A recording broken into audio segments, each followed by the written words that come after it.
bienvenidos a un nuevo vídeo en el que vamos a resolver el examen de química de las PCUNET de septiembre del examen que se realizó en territorio español.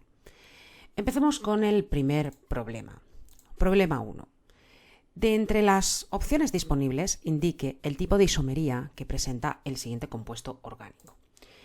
Bueno, recordemos que la isomería es aquella historia en la cual los compuestos tienen la misma fórmula empírica pero distinta disposición. Entonces lo que vamos a ver primero es que vemos que este compuesto puede ser que presente una cierta asimetría. Entonces vamos a ver si tiene una isomería óptica de función o geométrica. No podría tener una isometría cis y trans geométrica porque el doble enlace no está situado en la parte central, pero podría tener una isomería óptica. De función no, porque habría que compararlo con otro compuesto, ¿vale? Porque una isomería de función es que se compara entre dos compuestos que tengan la misma fórmula molecular, pero tengan distinto grupo funcional, y lo único que creo que puede haber aquí es una isomería óptica. Los isómeros ópticos son aquellos compuestos que se diferencian entre sí únicamente por el poder rotatorio frente a la luz polarizada, ¿vale? Entonces, esa actividad óptica que presentan algunas sustancias para desviar el plano de luz polarizada, que la luz polarizada es una onda, y cuando esta onda se mueve en una única dirección se dice que está polarizada, entonces decimos que si existe un isómero por ejemplo, que es capaz de desviar la luz a la derecha, decimos que es dextrogiro, y si desvía a la luz a la izquierda es levógiro. En realidad es muy fácil identificar una isomería óptica, porque lo que hay que hacer es identificar si hay algún carbono asimétrico. Un carbono asimétrico es aquel carbono que es cuando las cuatro valencias están saturadas por elementos o por radicales diferentes, es decir, que comparte cuatro cosas distintas, ¿vale? Y entonces, de hecho, estos isómeros luego podrían dar lugar a enantiómeros, pero bueno, en este caso, aquí para identificar si hay isomería óptica es ver si hay algún carbono que comparte cuatro enlaces distintos. Aquí tenemos el CH2, aquí hay dos hidrógenos, aquí tenemos un doble enlace, tenemos carbono, hidrógeno y bromo, y carbono, hidrógeno. Bueno, yo veo que este carbono de aquí, este no es un carbono quiral porque tiene dos repetidos y dos hidrógenos. Este tampoco es quiral porque tiene dos repetidos y un hidrógeno, pero esto podría ser quiral. ¿Por qué? Podría ser quiral o asimétrico porque vemos que comparte cuatro cosas distintas. Mirad, esto es un grupo funcional distinto, esto es un hidrógeno, esto es un metilo y esto es un grupo distinto. Y luego el último carbono no es quiral porque estos son tres hidrógenos repetidos, con lo cual el único carbono quiral que yo veo es este, ¿no? Entonces, si esta molécula tiene un carbono quiral o asimétrico, es que presenta isomería óptica, y que ese carbono asimétrico, pues veis que tiene cuatro valencias que están saturadas por elementos o por radicales diferentes. Vemos aquí cuatro grupos funcionales o cuatro grupos químicos distintos o moléculas distintas. Por lo tanto, aquí tendríamos que decir que se trata de una isomería óptica, ¿no? Este compuesto, fijaros que el carbono asimétrico que lo he dibujado aquí presenta una isomería óptica. Veamos el siguiente compuesto. Bueno, esto es un poquito de teoría de polímeros. El polietileno, nos dicen que es un polímero sintético de adición, un polímero natural o un polímero de condensación. Bueno, pues el polietileno es un polímero sintético de adición. Esto es prácticamente de la teoría que lo hemos estudiado en clase, polímero sintético de adición cuando estudiamos los polímeros, ¿no? Que es básicamente la polimerización del eteno que da polietileno. Vamos a la pregunta 3. Aquí nos dicen que el sulfato de plata, que tiene ese peso molar, tiene un valor de kps de 6 por 10 elevado a menos 5. ¿Qué cantidad se va a disolver en 2 litros de agua? Bueno, tenemos aquí que el sulfato de plata es una sal insoluble. Aquí tenemos sulfato de plata, perdón, que aquí hay dos de plata. Sulfato de plata, esto es sólido, que genera pues dos iones plata, porque la plata tiene valencia única, y ion sulfato. Entonces aquí si hacemos el equilibrio, concentración en inicial y concentración en equilibrio, aquí esto como un sólido, esto será 2S y esto es S.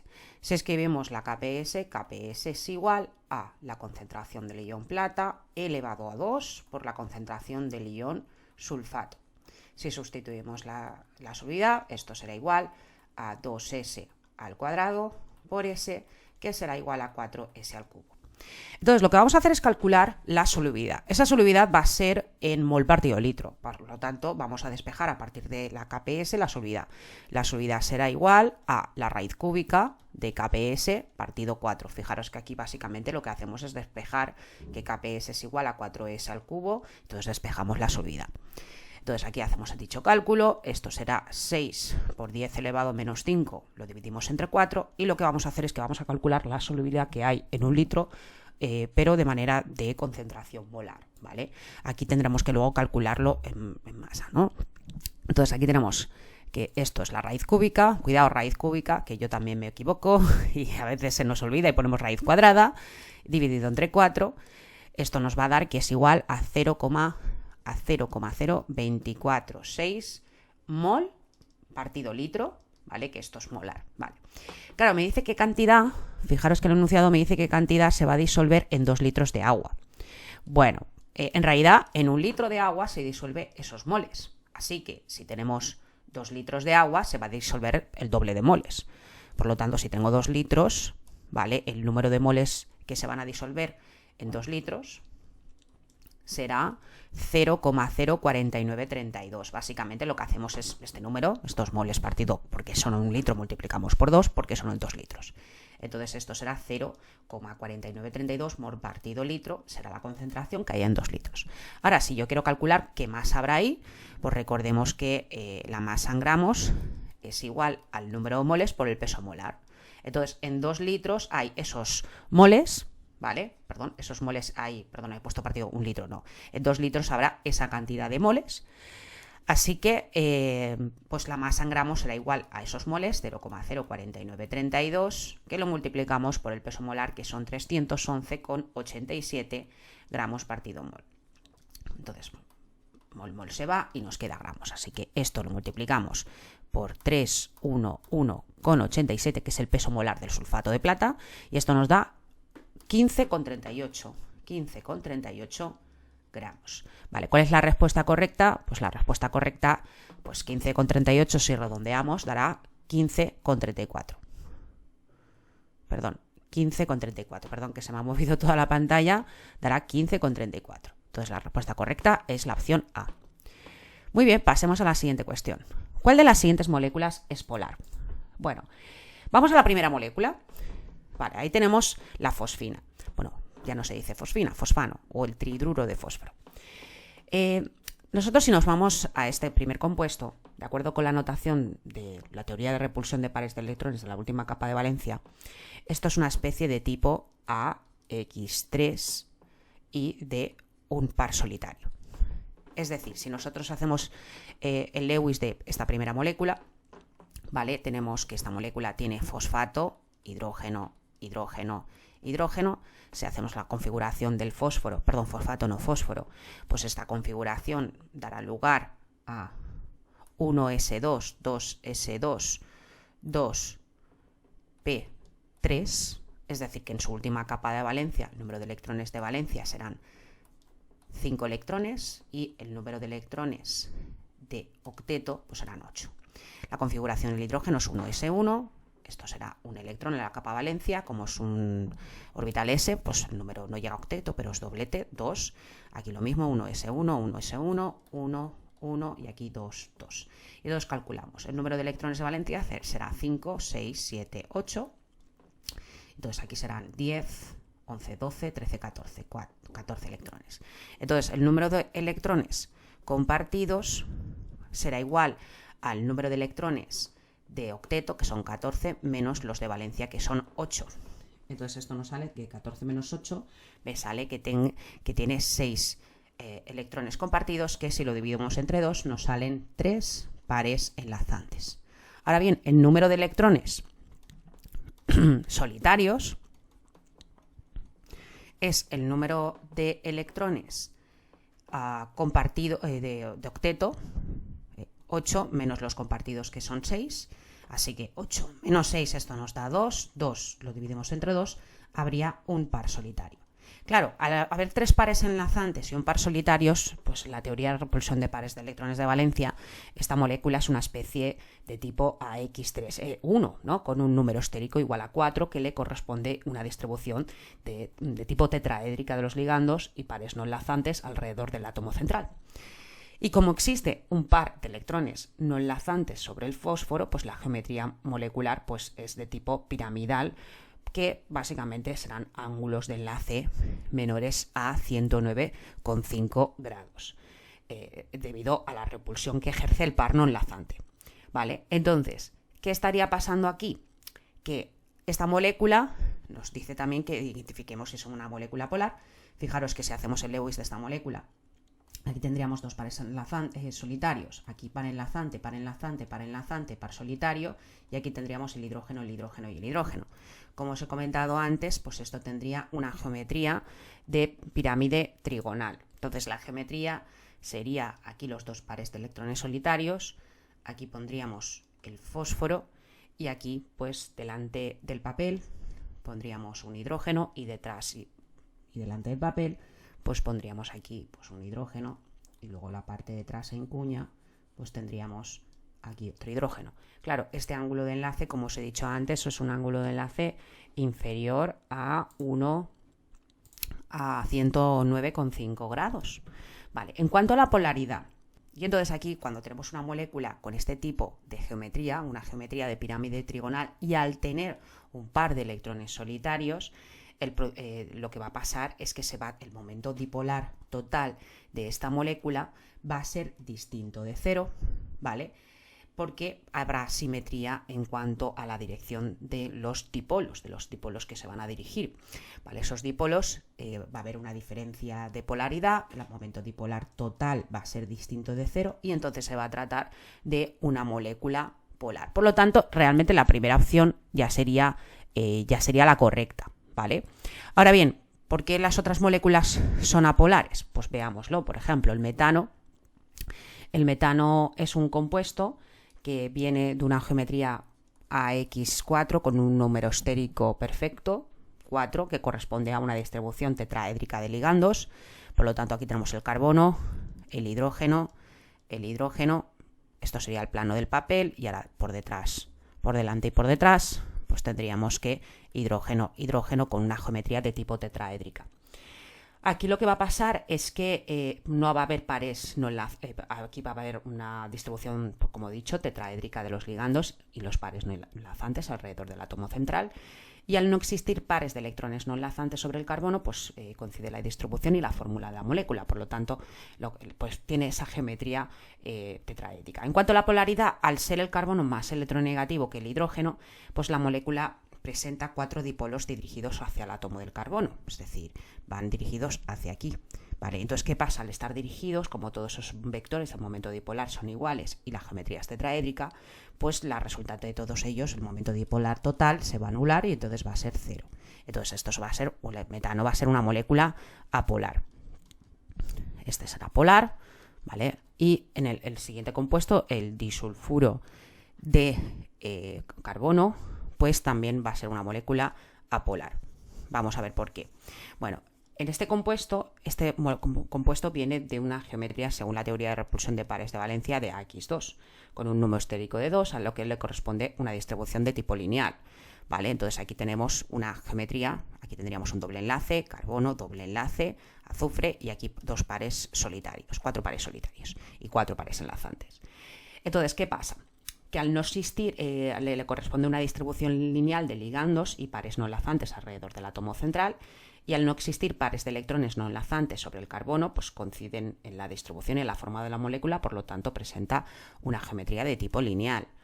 Vale. En cuanto a la polaridad, al ser el azufre ligeramente más electronegativo que el carbono, ¿vale? En el caso de la polaridad, ¿vale? La molécula presenta 2 dipolos dirigidos hacia el átomo de carbono azufre, ¿vale? Entonces, como 2 vectores del momento dipolar son iguales, entonces la geometría es lineal, pues el momento dipolar total pues va a ser nulo, va a ser igual a 0, y por lo tanto se trata de una molécula apolar. Así que la respuesta correcta pues sería el primer compuesto que hemos analizado, que sería la fosfina. Bueno, el fosfano. o trihidruro de fósforo. Pasamos a la siguiente cuestión. Aquí te dice que dado el elemento con una Z igual a 19, pues nos dice que los números cuánticos de su electrón más externo en el estado fundamental, ¿cuál es? Bueno, pues muy sencillo esto.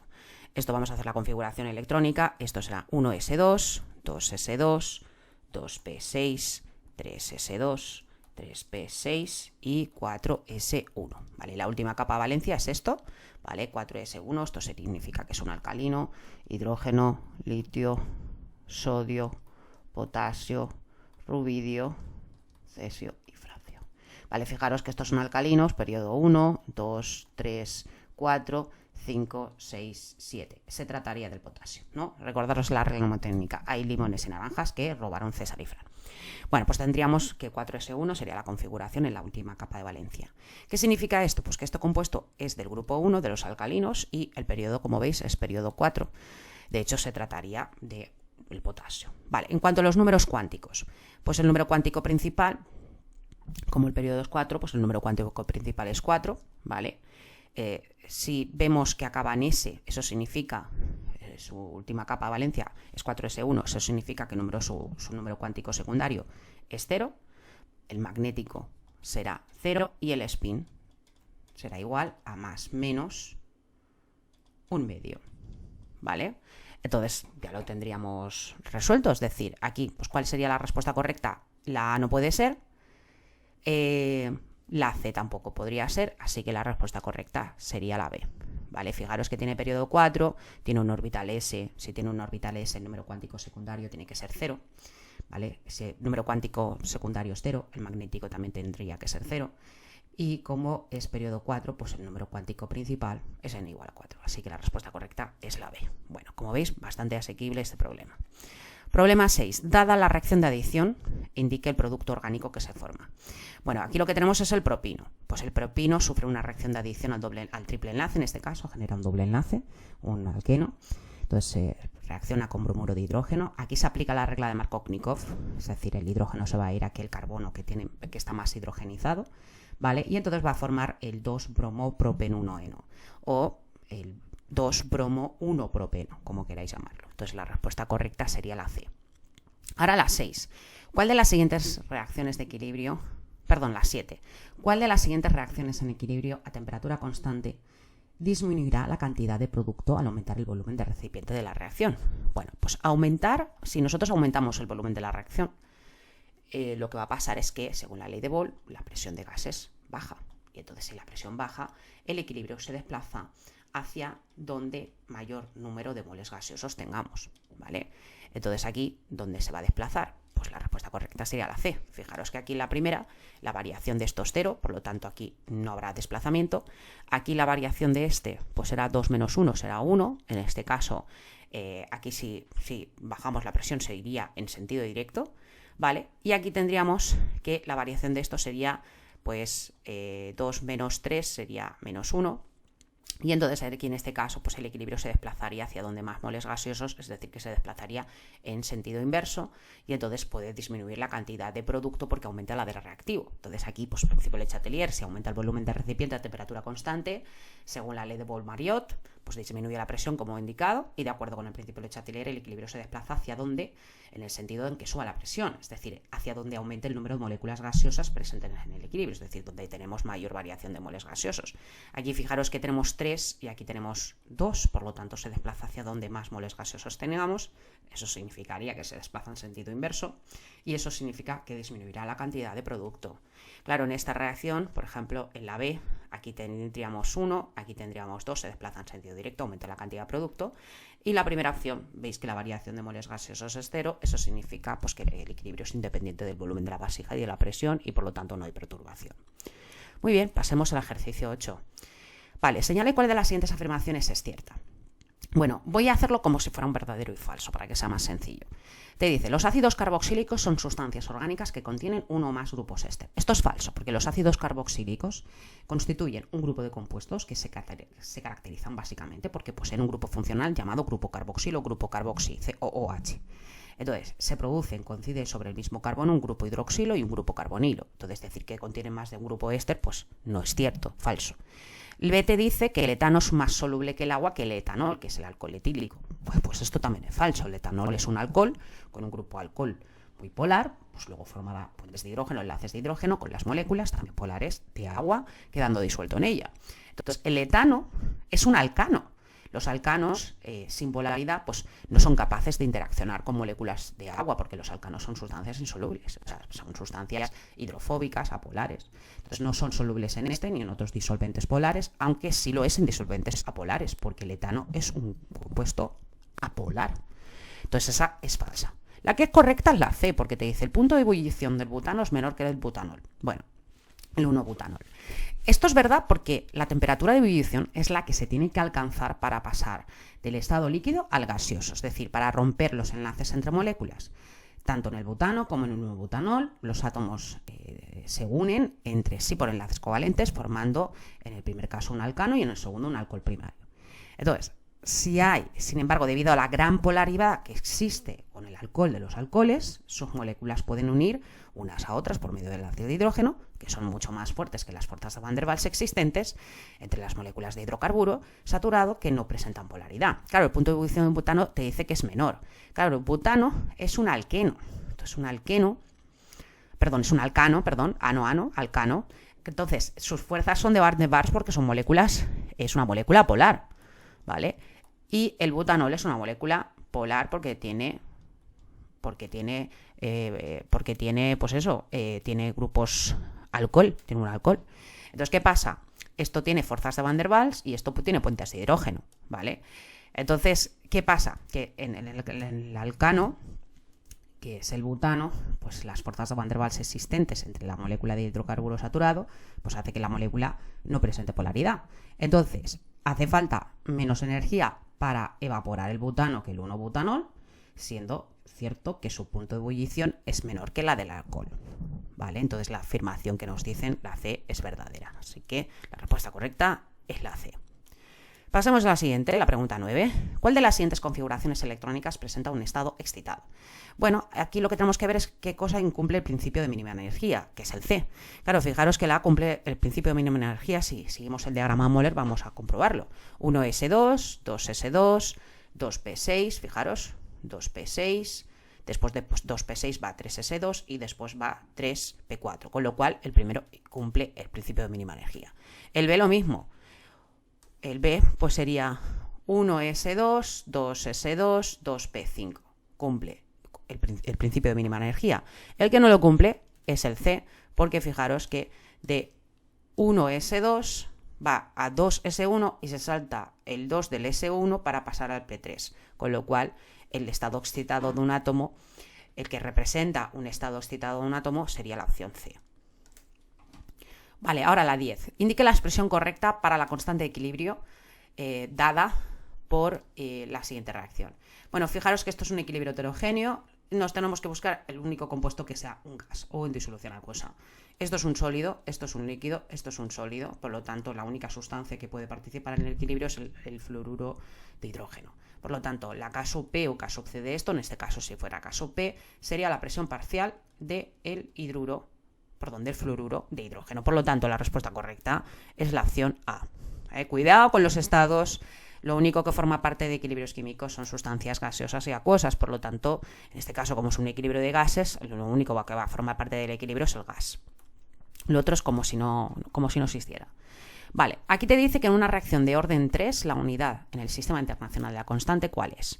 Bueno, pues si tenemos una ley de velocidad de orden 3, la velocidad es igual a una constante por A elevado a 3, de orden 3. Bueno, si despejamos la constante, esto es igual a la velocidad partido A elevado a 3. La velocidad siempre es igual. Es mol partido o por litro elevado a menos 1, si lo hacemos de manera lineal, por segundo elevado a menos 1. Partido, la concentración es mol por litro elevado a menos 1, todo esto elevado al cubo. Vale, entonces de aquí y aquí se queda 1, te queda 2, y entonces esto se queda segundo elevado a menos 1, partido mol por litro elevado a menos 1, elevado a 2. Que si lo ponemos de manera lineal, esto sería segundo elevado a menos 1 por mol elevado a 2 por litro elevado a menos 2, y ahora de manera lineal, pues mol elevado a menos 2 por litro elevado a 2 por segundo elevado a 1. Así que en este caso la respuesta correcta sería la opción B. Entonces la B es la respuesta correcta, ¿vale? Mol elevado a menos 2 por litro elevado a 2. Un truco del amendruco. Acordaros que esto en realidad es un cálculo de exponentes. Cuando nosotros tenemos dos exponentes, o sea, que tienen la misma, o sea, tenemos dos letras que tienen la misma base, pero el exponente es distinto, lo que se hace con los exponentes es que se resta, que es lo que he hecho aquí, ¿vale? Ahora bien, cuando tenemos a elevado a menos n, esto es lo mismo que 1 partido entre a elevado a n. Entonces, si yo quiero el mol elevado a 2, lo quiero subir arriba como manera lineal, le tengo que cambiar el signo. Si este es litro elevado a menos 2, lo subo arriba o le cambio de signo, ¿vale? Entonces, cuidado que esto realmente es un ejercicio que no es de química, que es más bien de matemáticas. ¿Vale? Pregunta 12. Nos preguntan que indiquemos cuál es la fórmula del compuesto orgánico 2,2-dicloro 5,5-dimetilhexano. Fijaros que esto es un compuesto que tiene un halógeno, ¿vale? Por lo tanto, el halógeno tiene preferencia por respecto a lo que es el metil, ¿de acuerdo? Por lo tanto, si nos dicen 2,2-cloro, tenemos que buscar dónde hay un 2,2-cloro. Por ejemplo, aquí cloro-cloro, este podría ser una alternativa, 1,2, 2,2-cloro, pero fijaros que en el carbono 3 hay un metil y lo buscamos en el 5, por lo tanto la A no es. Si nos vamos a este, tenemos carbono 1, el 2, 2,2-cloro, carbono 3, 4, y en el 5 fijaros que hay metil, 2,2-dicloro, 5,5-dimetilhexano, ¿vale? Por lo tanto, la B tiene que ser, porque la C, a ver, la C sería 1, 2, 3, no, 4, 5 y 6. Fijaros, aquí sería 2, 3, dicloro y 2, 5, 5 trimetilhexano. Por lo tanto, la C no puede ser y entonces la respuesta correcta es la B. La respuesta correcta es la B. Ahora, 12. ¿Qué polímero se forma mediante la reacción de polimerización siguiente? Bueno, pues esto es la reacción de polimerización del teflón, ¿vale? Esto sería el teflón. Pasemos a la siguiente pregunta. Basándote en los principios de la teoría de repulsión de pares de electrones de valencia, indique cuál es la geometría molecular del anión carbonato. Bueno, pues vale, vamos allá. Anión carbonato, ¿vale? La estructura de Lewis del carbonato, de acuerdo con la notación de la teoría de repulsión de pares de electrones de valencia, se ajusta a una fórmula que es la fórmula AX3, es decir, ¿por qué? Porque va a tener una distribución de ligandos y pares de electrones solitarios alrededor de un átomo central que se ajusta a esa fórmula a la que corresponde un número estérico de 3, por lo que su disposición geométrica es triangular plana, en la que los ángulos de enlaces pues, van a ser de 120 grados. Entonces, en realidad, yo directamente diría que es una triangular plana, pero podríamos calcularlo, es decir, si yo tengo esto elevado a menos 2, lo que puedo pensar es que yo tengo aquí un carbono, un oxígeno, 2, 3 oxígenos. Y entonces calculo, pongo aquí su configuración electrónica, por eso aquí me han proporcionado sus números atómicos. Entonces 1s2, 2s2, 2p, en este caso 2, porque son 6, el oxígeno es 1s2, 2s2, 2p4, aquí hay 3, 1, 2, 3, ¿vale? Y entonces aquí vamos a poner número de electrones de valencia y número de electrones de octeto. Bueno, pues aquí los electrones de valencia son 4, aquí son 6, 6, 6, ¿vale? Porque su última capa es 2s2, 2p6, ¿vale? Y número de octeto, pues son 8, 8, 8, 8 para completar el octeto. Ahora la suma de esto pues sería 4 más 6 por 3, pues esto sería 22 pares de electrones de valencia, y electrones de octeto serían 8 por 4, que sería 32. Ahora calculamos el número de electrones compartidos, que esto será igual a 32 menos 22. Pero antes de hacer eso, tenemos que pensar en lo siguiente. Esto es un anión. ¿Qué significa? Que aquí ha ganado 2 electrones. Por lo tanto, aquí tendré que sumar 2 electrones porque los aniones lo que hacen es ganar electrones. Entonces, cuidado con esto, que tendría que ganar 2. Entonces, el número de electrones compartidos serían 32 menos 24. Entonces, 32 menos 24 sería 32 menos 24. Esto nos daría que son 8. Eso significa que 8 partido entre 2 me salen 4 pares enlazantes. Ahora, el número de electrones solitarios tendría que ser, pues solitarios son los compartidos menos los electrones de valencia, 24 menos los compartidos que son 8, así que 24 menos 8 pares solitarios son 16. 16 que lo divido entre 2 me sale 8 pares solitarios. Eso significa que el átomo central, que es el carbono, vamos a dibujarlo aquí, ¿vale? Tiene 4 pares enlazantes, 1, 2, 3, 4, y tiene 8 pares solitarios. Entonces, pares solitarios, aquí habría 1, 2, 3, 4, 5 y 6, 7, 8, ¿vale? Y entonces, obviamente, pues esto es un anión, lo vamos a poner aquí en corchete y aquí vamos a poner la carga del anión, que sería menos 2. Eso sería el Lewis de la molécula, ¿vale? Claro, esto viene de una geometría AX3, ¿vale? Es decir, de la teoría de la repulsión de pares de electrones de valencia, con un número estérico 3, y entonces cuando pasa esto, pues significa que es una geometría de tipo triangular plana con un ángulo de enlace de 120 grados, es decir, que la geometría del carbono pues sería una geometría rollo así, oxígeno, doble enlace aquí, un enlace aquí, oxígeno, oxígeno, y entonces aquí tendríamos pues esto, menos 2, y esto es una triangular plana.